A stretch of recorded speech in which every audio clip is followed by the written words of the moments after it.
Hello नमस्कार दोस्तों, JMD study के यूट्यूब चैनल पर आपका हार्दिक स्वागत और अभिनंदन है।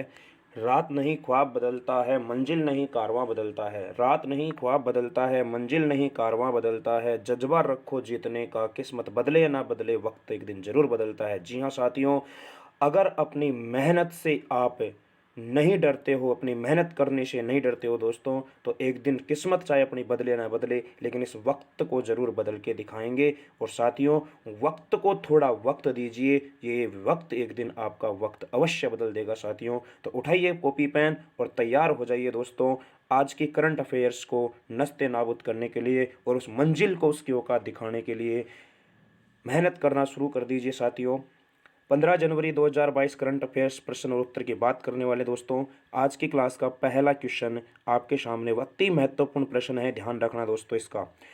भारत की सबसे उम्रदराज मादा स्लोथ भालू का किस राज्य में स्थित वन विहार राष्ट्रीय उद्यान और चिड़ियाघर में निधन हो गया है? तो प्यारे दोस्तों, सबसे पहले तो बात आती है कि भारत की सबसे उम्रदराज मादा स्लोथ भालू यानी कि सबसे अधिक उम्र की महिला भालू महिला भालू जो है दोस्तों, उसका नाम है गुलाबो। क्या नाम है दोस्तों? गुलाबो उसका नाम है। और प्यारे साथियों, इनकी 40 वर्ष की उम्र में क्या हो जाती है? निधन हो जाता है। और ये कौन से राज्य के वन विहार राष्ट्रीय उद्यान और चिड़ियाघर में निधन हुआ है? मध्य प्रदेश के। कहाँ हुआ है? मध्य प्रदेश। और आपको पता होगा मध्य प्रदेश को क्या कहते हैं? बाघों का राज्य है, क्योंकि सर्वाधिक बाघ कहाँ पाए जाते हैं दोस्तों? मध्य प्रदेश में पाए जाते हैं। चलिए दोस्तों, बढ़ते हैं नेक्स्ट। कॉपी पेन लेके बैठो, एक एक बात को नोट करते हुए चलिएगा। भारत की सबसे उम्रदराज मादा स्लोथ भालू का मध्य प्रदेश के भोपाल में बने वन विहार राष्ट्रीय उद्यान और चिड़ियाघर में निधन हो गया है। उनका नाम क्या था? गुलाबो नाम था दोस्तों, ध्यान रखना इसका। 40 वर्ष की आयु में इनका निधन हो गया है। चलिए दोस्तों, बढ़ते हैं question number next. Second question की बात करते हैं। ऑनलाइन बीमा प्लेटफॉर्म रिन्यू बाई ने हाल ही में किस एक्टर को 360 डिग्री उपभोक्ता विज्ञापन अभियान के लिए ब्रांड एम्बेसडर बनाया है? तो ऑनलाइन बीमा प्लेटफॉर्म रिन्यू बाई ने हाल ही में किसको बनाया है? 360 डिग्री उपभोक्ता विज्ञापन के लिए राजकुमार राव को बनाया दोस्तों। किसको बनाया है? राजकुमार राव को बनाया है। चलिए दोस्तों, देखते हैं इसका डिटेल क्या है। ऑनलाइन बीमा प्लेटफॉर्म रिन्यू बाई ने हाल ही में एक्टर राजकुमार राव को 360 डिग्री उपभोक्ता विज्ञापन के लिए ब्रांड एम्बेसडर नियुक्त किया है। आवाज से वर्ल्ड वाइड इंडिया डिजाइन और अवधारणाबद्ध किया गया, जिसका विषय स्मार्ट टेक राइट एडवाइस है। चलिए दोस्तों, बढ़ते हैं नेक्स्ट क्वेश्चन की तरफ। और नेक्स्ट क्वेश्चन भी महत्वपूर्ण है, ध्यान से समझना दोस्तों इसको। इत्रा डेविस कौन है दोस्तों? इत्रा डेविस ने हाल ही में किस फाइनेंस कंपनी का एमडी और सीईओ नियुक्त किया गया है? इत्रा डेविस को, ये ध्यान रखना कौन है दोस्तों? इत्रा डेविस है।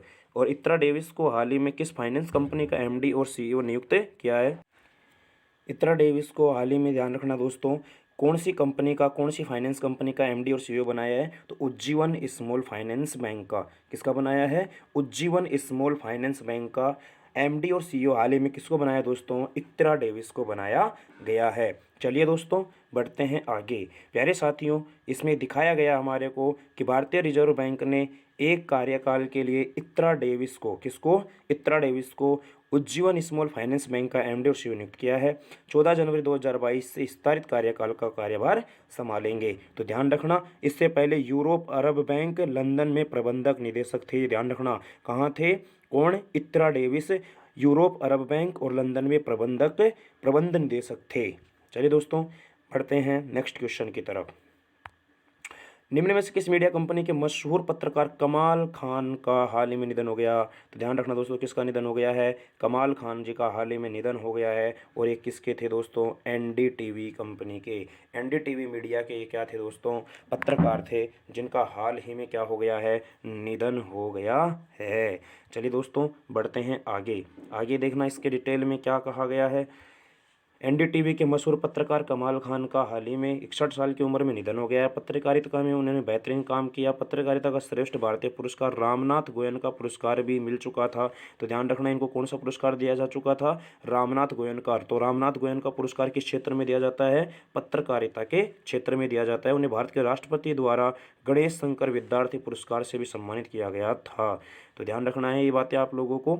नेक्स्ट क्वेश्चन है दोस्तों हमारा, निम्न में से किस आयोग ने निम्न में से किस आयोग ने हाल ही में खादी हस्त निर्मित कागज की चप्पल का लॉन्च किया? ये लो दोस्तों, कागज की चप्पल भी आना शुरू हो गई है मार्केट में, ये देखिएगा।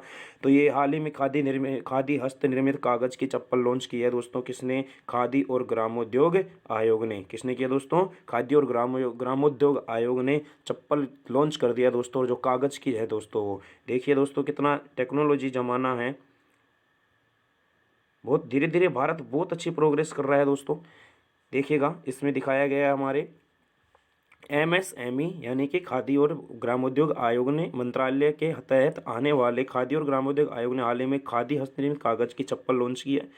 आयोग ने handmade use and throw paper slippers और खादी बेबी वियर्स स्लीपर्स भी लॉन्च किए हैं। KVIC ने पहली बार बेबी वियर प्रोडक्ट पेश किया। बेबी वियर का मतलब जो छोटे बच्चे पहनते हैं, 2 साल तक के बच्चों के लिए इस्तेमाल कर सकते हैं। चलिए दोस्तों, बढ़ते हैं नेक्स्ट क्वेश्चन की तरफ। नेक्स्ट क्वेश्चन है, हाल ही में कौन अमेरिकी सिक्के पर दिखाई देने वाली पहली अश्वेत महिला? तो अमेरिका के जो सिक्के हैं, जो कॉइन्स है दोस्तों, अमेरिका के कॉइन्स पर दिखाई देने वाली, यानी कि उस कॉइन्स पर जैसे सिक्के के ऊपर किसी का चित्र बना दिया जाता है, तो ऐसे चित्र बनाने वाले अश्वेत महिला कौन है दोस्तों? माया एंजेले। किसका है दोस्तों? माया एंजेले का है। ध्यान रखना है आप लोगों को, माया एंजेले है। तो हाल ही में माया एंजेले अमेरिकी सिक्के पर दिखाई देने वाली पहली अश्वेत महिला बनी है। और अमेरिकी महिला क्वार्टर कार्यक्रम के एक भाग के रूप में अमेरिकी टकसाल द्वारा सिक्का जारी किया गया है। और उन्होंने 7 आत्मकथाएं, कविता की कई किताबें, निबंध की 3 किताबें लिखी हैं। तो माया एंजेलो ध्यान रखना है दोस्तों। और नेक्स्ट क्वेश्चन है दोस्तों हमारा, निम्न में से किस विशेष संस्था ने हाल ही में ग्लोबल इकोनॉमिक प्रोस्पेक्ट्स रिपोर्ट जारी की है? तो ग्लोबल इकोनॉमिक प्रोस्पेक्ट्स रिपोर्ट जारी कौन करता है दोस्तों? विश्व बैंक करता है, वर्ल्ड बैंक करता है। और आपको पता होगा, वर्ल्ड बैंक जो होता है दोस्तों, ये IMF की जुड़वा बहन है, क्योंकि इसकी स्थापना भी कब होती है? 1944 में ही होती है दोस्तों। और इसका मुख्यालय भी कहाँ पर है दोस्तों? इसका मुख्यालय भी वाशिंगटन DC में है। और वाशिंगटन DC पोटामेक नदी के किनारे है दोस्तों। तो इसलिए ध्यान रखना है आप लोगों को कि वर्ल्ड बैंक ने ग्लोबल इकोनॉमिक रेस्पेक्ट्स रिपोर्ट जारी की है। चलिए दोस्तों, बात करते हैं नेक्स्ट, आगे क्या कहा गया है, देख लीजिएगा कि इस रिपोर्ट के अनुसार क्या क्या कहा गया है। विश्व बैंक ने हाल ही में ग्लोबल इकोनॉमिक प्रोस्पेक्ट्स रिपोर्ट जारी की है, जिसके मुताबिक वैश्विक आर्थिक विकास 2022 में तेजी से घटकर कितना होने वाला है? 4.1 और 2023 में 3.2% हो जाएगा, जो 2021 में 5.5% था। तो ये ध्यान रखना आप लोगों को। और आज की क्लास का ये चलते हैं नेक्स्ट क्वेश्चन की तरफ। भारत में व्यापार के अवसरों का पता लगाने के लिए गैर बाध्यकारी समझौता किया है। भारत में व्यापार के अवसरों का पता लगाने के लिए एक गैर बाध्यकारी समझौता किया है। तो किसके साथ किया दोस्तों? भारत ने किया किसके साथ दोस्तों? दक्षिण कोरिया के साथ। किसके साथ किया है? दक्षिण कोरिया के साथ गैर बाध्यकारी समझौता किया है दोस्तों। तो ये दक्षिण कोरिया के साथ किया गया है, इसका आप लोगों को ध्यान रखना है। तो चलिए दोस्तों, देखते हैं इसमें क्या कहा गया है। अडानी समूह और दक्षिण कोरिया की सबसे बड़ी इस्पात निर्माता पोस्को। ध्यान रखना, दक्षिण कोरिया की क्या है? पोस्को। और भारत की कौन सी है? अडानी। भारत में व्यापार अवसरों का पता लगाने के लिए एक गैर बाध्यकारी समझौता किया है। इसमें मुंद्रा गुजरात में एक हरित पर्यावरण के अनुकूल एकीकृत स्टील की स्थापना शामिल है। तो ये था दोस्तों आज के करंट अफेयर्स का सेशन। उम्मीद करता हूँ कि आपको क्लास अच्छी लगी होगी। और क्लास अच्छी लगी हो तो आप प्यारे साथियों, तो क्लास को आपको करना है क्या? लाइक। कोई भी समस्या हो दोस्तों तो आप कमेंट करके कमेंट बॉक्स में बता सकते हैं। प्यारे बच्चों, आपके अपने चैनल को सब्सक्राइब कीजिएगा और ज़्यादा से ज़्यादा क्लास को शेयर कीजिएगा। तो प्यारे साथियों, उम्मीद करता हूँ सेशन अच्छा लगा होगा। आपका और अपने परिवार का ख्याल रखिएगा दोस्तों, और अच्छी तरीके से पढ़ाई करते रहिएगा। उस माँ बाप का सपना पूरा करना है साथियों, जी जान लगा करके मेहनत करनी है, उनकी आंखों में खुशी के आंसू देखने हैं। उम्मीद करता हूं दोस्तों अपना और अपने परिवार का ख्याल रखोगे, अच्छे से मेहनत करोगे, पढ़ाई करोगे। जय हिंद दोस्तों, मिलते हैं नई करंट अफेयर्स के साथ। Bye bye, take care.